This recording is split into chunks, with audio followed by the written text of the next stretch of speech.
Feel that breath. Make noise with it. Create. Create. Make the first primal movement of the universe. Good, beautiful morning. Good, beautiful beings. Every morning can be a good morning. And even if some mornings seem like maybe they're not so good. You ever wake up with sadness? You ever wake up with a feeling about, I don't know, like not wanting to greet the day like some other days? Yeah, it happens. It happens. You're not alone. You are not alone at all. Everybody sometimes has mornings they don't want to get up, or has mornings when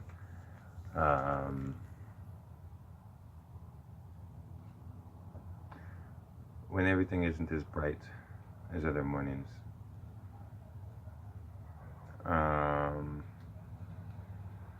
So I guess today we'll talk about sadness. There are a few really important things to know about sadness. I haven't made a list ahead of time because, as is my custom, I'm just coming straight off the top of this noggin.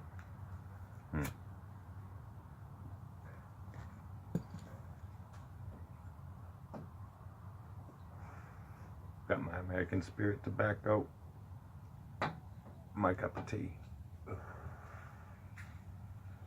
I'm watching the leaves falling from the trees because sometimes, no, all times, not just sometimes, it's better to just be here now. Thank you, Ramdas.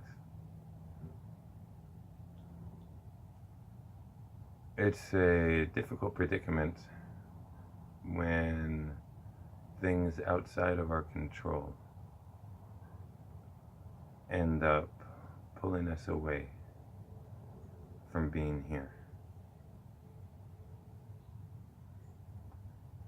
There are very heavy emotions that many of us go through, many often, very often.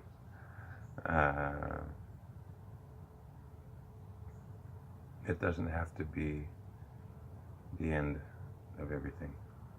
It doesn't have to be even the end of a day. There are ways to handle sadness. So let's just start. Number one, first thing to know about sadness is that just like any emotion, it is not you. You understand? Any thought, any emotion, any feeling is a wave that works through you. That it's a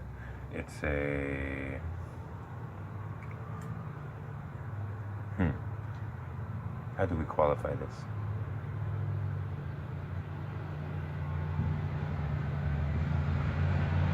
We have a thought. There's a truck going by. Pepsi truck. Hey, Pepsi. Product placement for Pepsi Cola. Every emotion that we go through is brought on by an initial thought. We could call this the prime mover, like in the Platonic understanding of the. I think it's Plato's theory of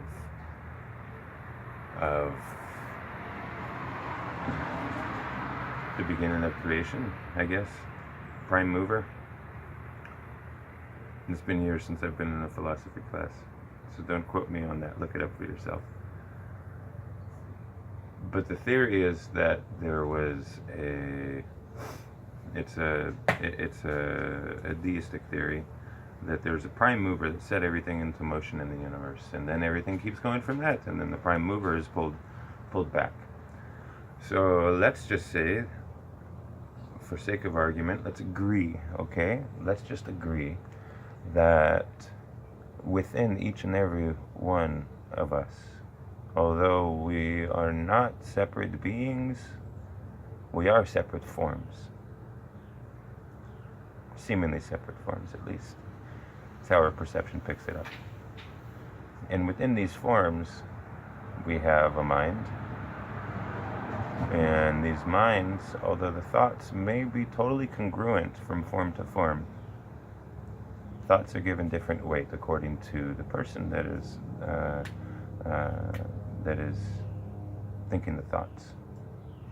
Now, if the personhood is not detached from the being,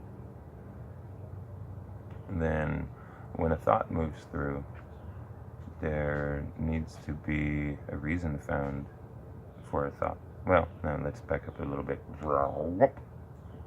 Pull something from Infinite Waters there. Nah, that's not fair to him. That's not fair to me either. Alright, let's do our own shtick. But we gotta rewind time a little bit. So when we have a thought, that thought immediately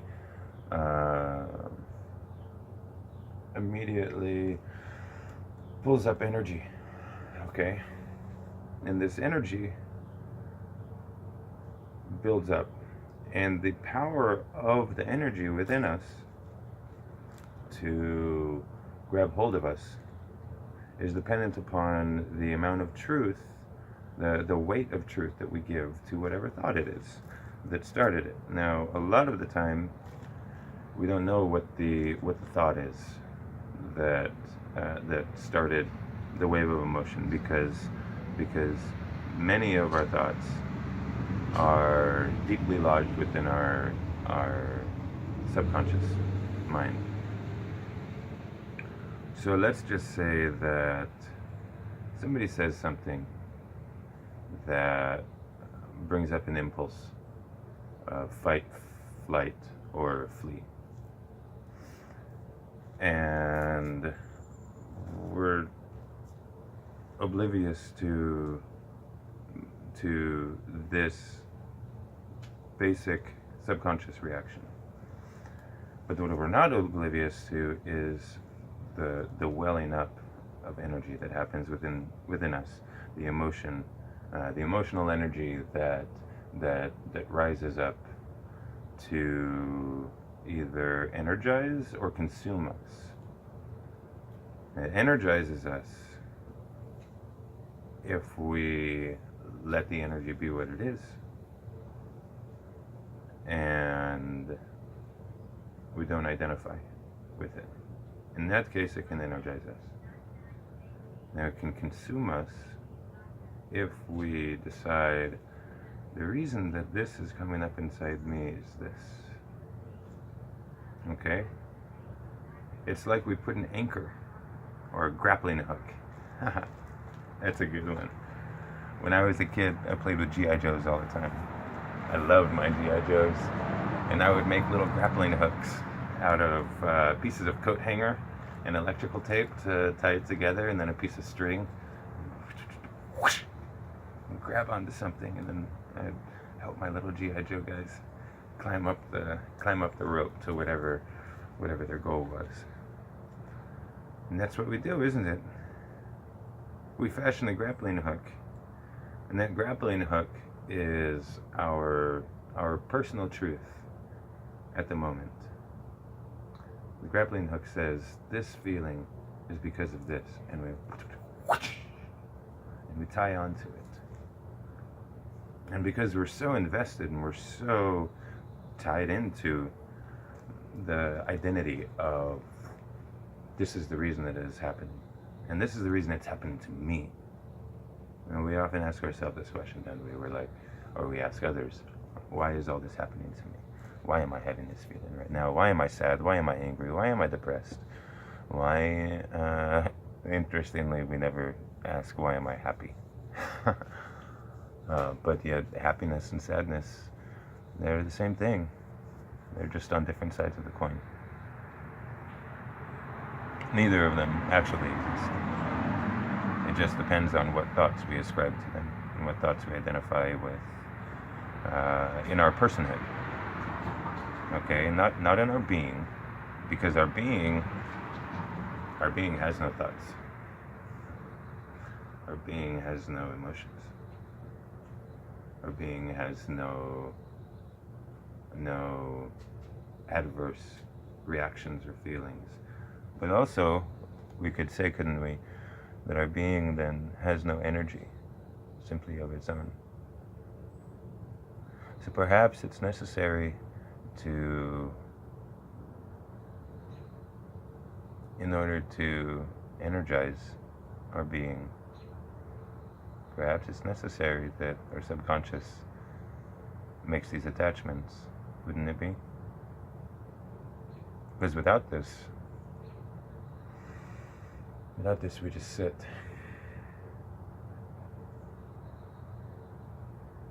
We're not happy. We're not sad. We just are. And it's a beautiful place. But it's also a place where nothing gets done.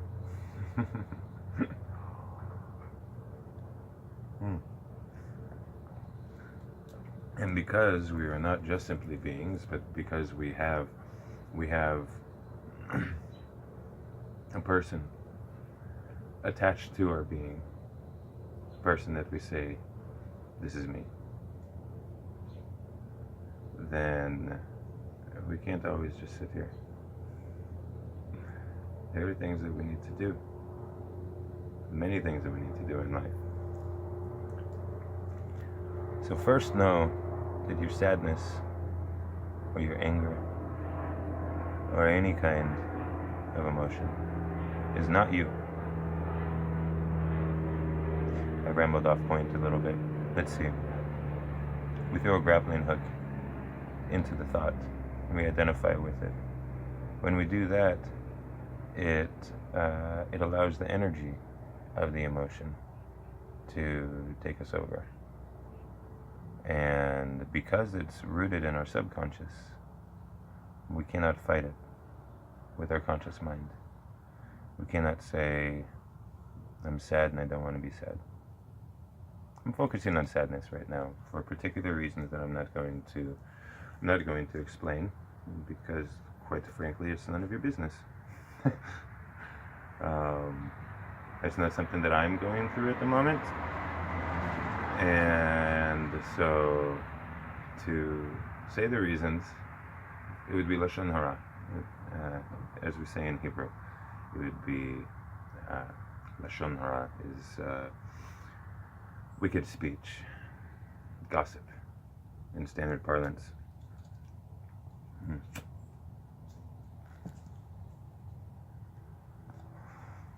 But somebody very close to my being,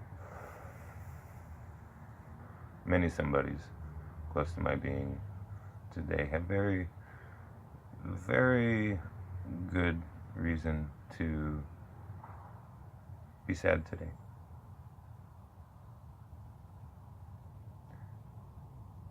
They and you should know that there is nothing at all wrong with that.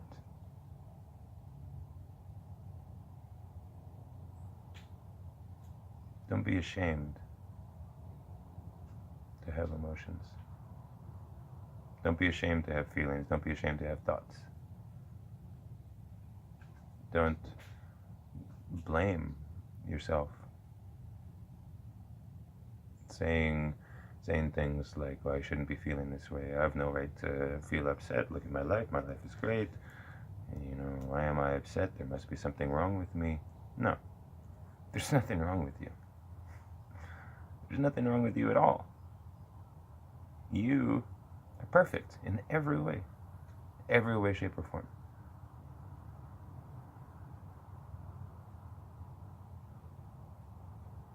When we throw the hook into the thought that we decide is the reason for the emotions, then the thought tends to consume us. We must be careful not to do this. You see, any emotions that we go through, although they were started by a thought in our subconscious, they're still just emotive energies that are moving through us. And just like the ocean has waves on it, right? Those waves, maybe you know, maybe you don't know, the waves in the ocean are caused by winds above it. And the winds come down and they hit the water. And when they hit the water, it starts moving the energy from the wind through the water in this cyclical motion. And it goes on and on and on and on and on like this until it comes to a point where it meets the shore, and then it starts pushing up. And that's how you get a tall wave that you can surf. And eventually it gets up to a point to where it can't climb any higher anymore. And then whoosh, it crests. The wave crests and it breaks upon the shore. Very often we have waves that break upon the shore of our being. And this too is perfectly okay. Maybe I want to get into a whole bunch of 1, 2, 3, 4, 5. This is how you go through life. Maybe at some point in a future episode, I will get so organized. Right now, all I want to do is express to you that there is nothing at all wrong with any of this. I can't stress this enough.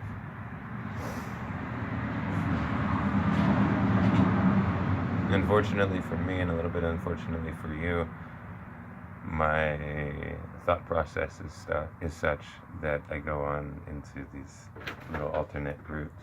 And hey, baby, you can come in. It's fine. You sure? Yeah.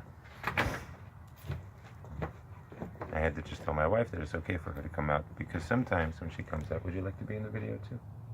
Okay. Sometimes when she comes out, when I'm making the videos, it throws me off my train of thought. And I don't ever want her to feel that she's made me upset in any way. Sometimes that's how I make her feel. And it's not on purpose. I hope you know that. Like I was just telling the billions of people that are watching this. When my thought process is just such that I can't stay on one track of things.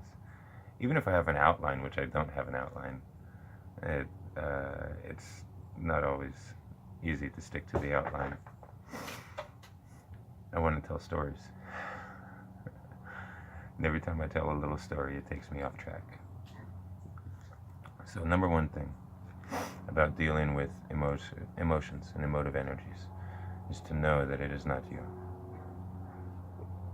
Your subconscious has grabbed on to a particular thought without you even knowing it.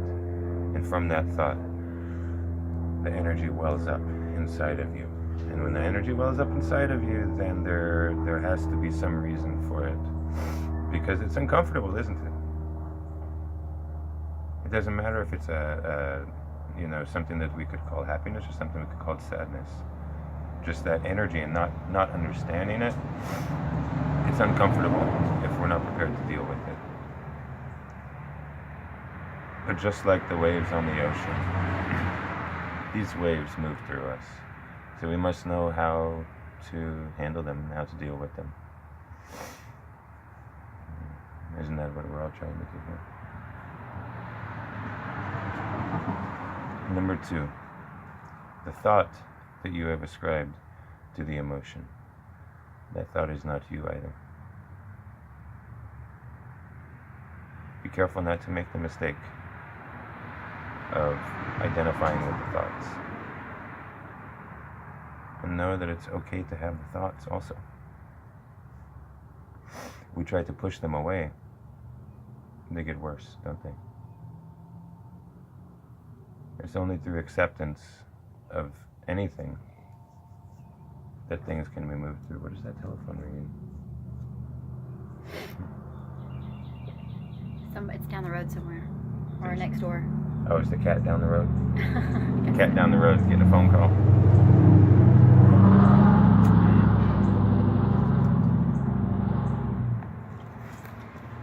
Shout out to my papa who's been gone for a year today. Yes. Just wanted to say that. Yes. Yes. I was just busy telling everybody that some people very close to me are dealing with strong emotions today for very good reason. But I was also busy telling them that it was not my place to tell them what it was or who it was. Yeah. Because that would be lashon hara. None of their business. Yeah. It's okay. It's okay. It is okay. Everything's okay. It's okay for you to be upset. It's okay for me to take some of that from you right now. And it's okay for me to be rambling, mostly incoherently.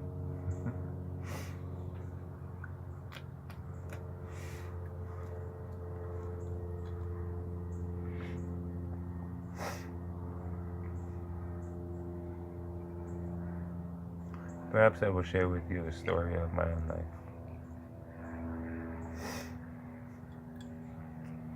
I was born in 11/11. in this clip. It's 11/11. Within this form, I came to be thousands of years ago, it seems,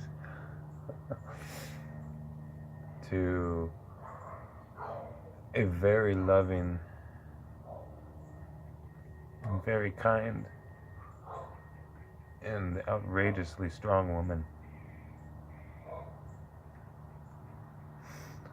And a man who is extremely flawed, and angry and violent, an alcoholic, that threatened her life and mine on many occasions. And I would later find out, when I would meet my half-brother just a few years ago, that the same thing happened to him and his mother before me and my mother.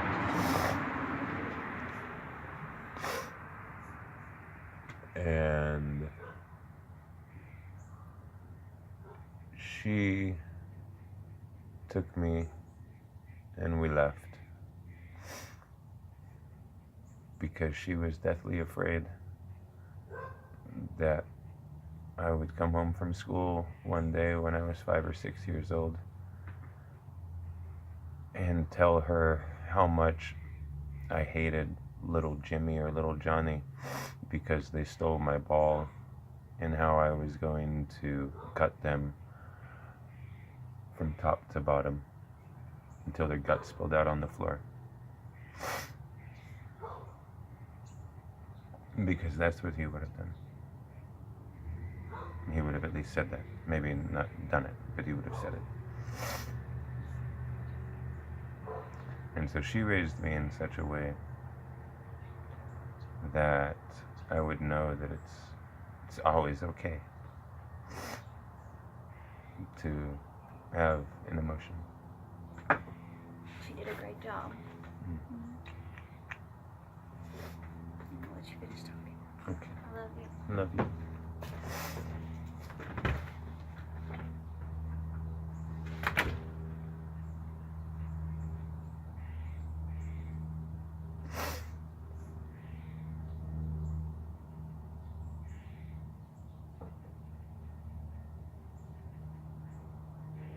Lately, whenever I make a video, the subject of the video becomes very readily apparent, even within the video, even within me trying to make it.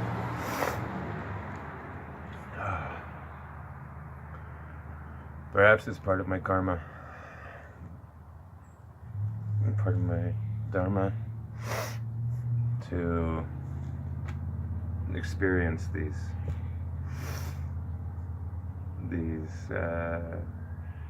lessons as I'm teaching them, so that you can see that no matter, in this case, no matter what the emotion is, it is just something working its way through the form.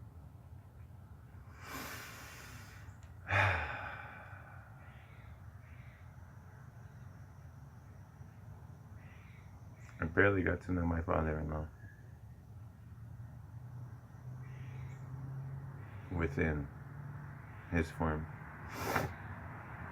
and he was already sick by the time I met him. But I know that he was a great man. I know that he was an amazing being.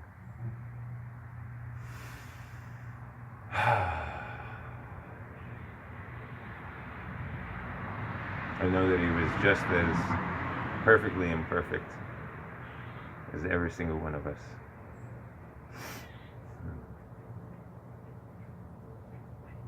And I know in this moment that this sadness working through me right now is my way to help you work through yours.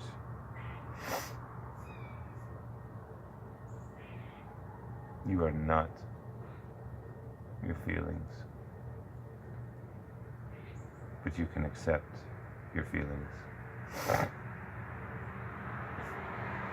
You are not your thoughts, no matter how beautiful, how amazing, or how horrible and how harrowing they are.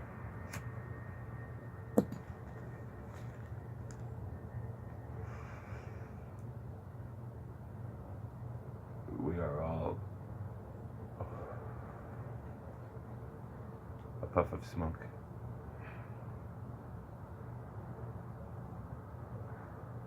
Maybe it's not incredibly enlightened for me to be smoking cigarettes. Whatever. See, that was a thought too. Okay, I accept that thought. Maybe I'm wrong for smoking cigarettes. Maybe I'm wrong for having milk in my tea because I couldn't wait for the grocery store to open to get almond milk.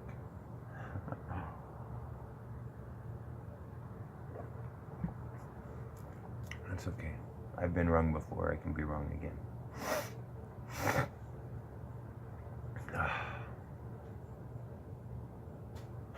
I don't know where I'm going from here. This is a trip for me just as much as it is for you. I hope you're hanging on for the trip, because it's a great one. It's an insightful one. Where were we?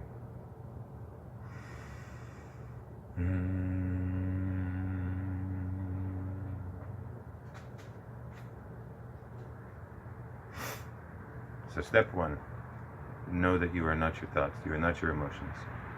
There are waves that move through you. Step two, breathe. Breathe, you beautiful beings. Breathe, breathe, breathe. Breathe on purpose. Inhale with purpose. Exhale with purpose. Do everything with purpose in life. When you smoke a cigarette, do it with purpose. When you drink your tea, drink it with purpose. To know the flavor, to know the taste, to feel what it is that you are doing. If our subconscious attaches thoughts to emotions, then surely our conscious mind can bring us back around to understanding that these subconscious attachments are not definitions of us.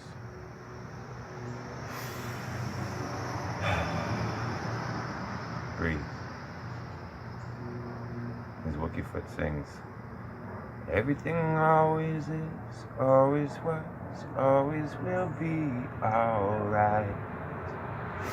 Just because it's simple doesn't mean that it's easy. Maybe I'll remember to put a link to that, to their video down below here.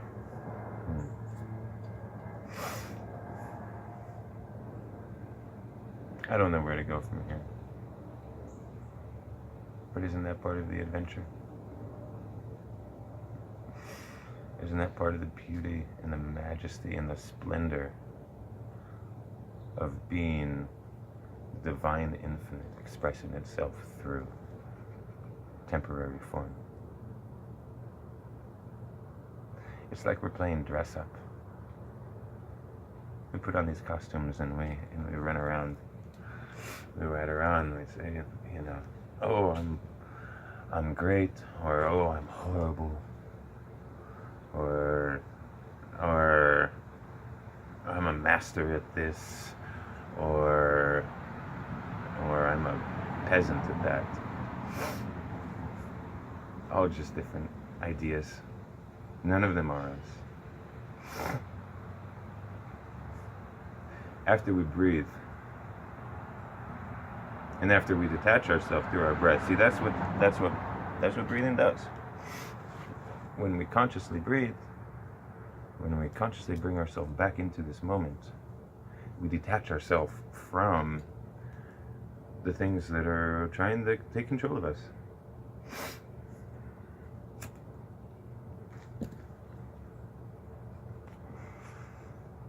Remember that the mind is a great servant, but an insufferable master.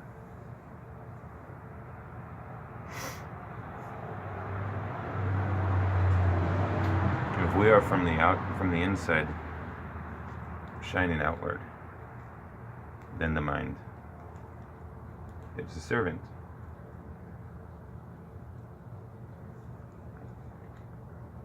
But when we draw from the outside and we draw in, then the mind becomes a master. Always endeavor to live from the inside out, not from the outside in.